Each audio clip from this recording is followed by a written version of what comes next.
शिक्षण की अवधारणाएं। परिभाषा। शिक्षण किसी को ज्ञान, कौशल, मूल्य या अनुभव प्रदान करके सीखने में मदद करने की प्रक्रिया है। यह कई तरीकों से हो सकता है, न केवल कक्षाओं में। इसलिए शिक्षण को विभिन्न प्रकारों में विभाजित किया जाता है, जो इस बात पर आधारित होता है कि यह कैसे और कहाँ होता है। विषयों को कवर करने के लिए शिक्षण के प्रकार। औपचारिक शिक्षण, अनौपचारिक शिक्षण, गैर औपचारिक शिक्षण।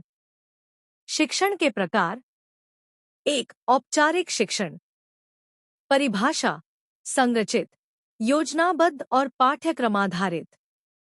स्थान स्कूल, कॉलेज आदि में होता है। उदाहरण: कक्षा शिक्षण, ऑनलाइन स्कूल, विश्वविद्यालय।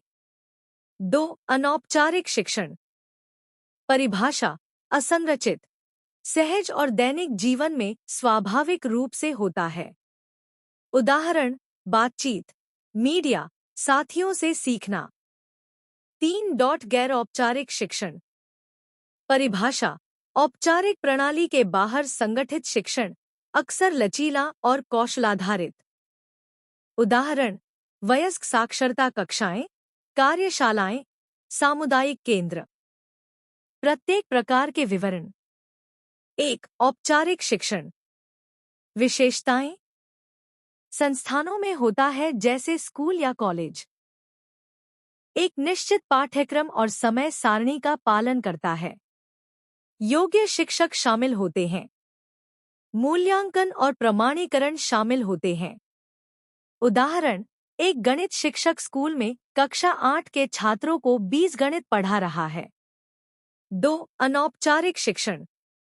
विशेषताएं। स्वाभाविक रूप से बिना किसी निर्धारित योजना के होता है। कोई औपचारिक पाठ्यक्रम या संरचना नहीं। कभी भी, कहीं भी हो सकता है। प्रारंभिक बचपन के सीखने में बहुत महत्वपूर्ण। उदाहरण: एक बच्चा अपने माता-पिता से जूते के तार बांधना सीख रहा है, या एक कार्टून देखकर एक नया शब्द सीख रहा है। 3. गैर औपचारिक शिक्षण। विशेषताएं।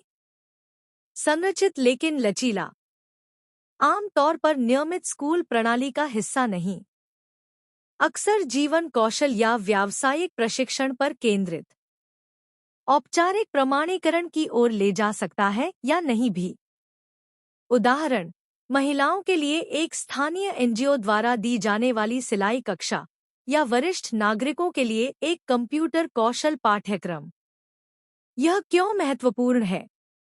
शिक्षण के प्रकारों को समझने से हमें विभिन्न शिक्षार्थियों के लिए सही दृष्टिकोण का उपयोग करने में मदद मिलती है। विविध सीखने के वातावरण को शामिल करने में मदद मिलती है। कक्षा से परे आजीवन सीखने को बढ़ावा देने में मदद मिलती है।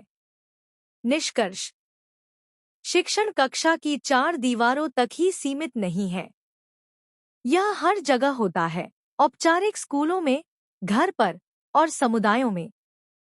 शिक्षकों और शिक्षार्थियों के रूप में हमें समग्र सीखने का समर्थन करने के लिए सभी प्रकार के शिक्षण को महत्व देना चाहिए।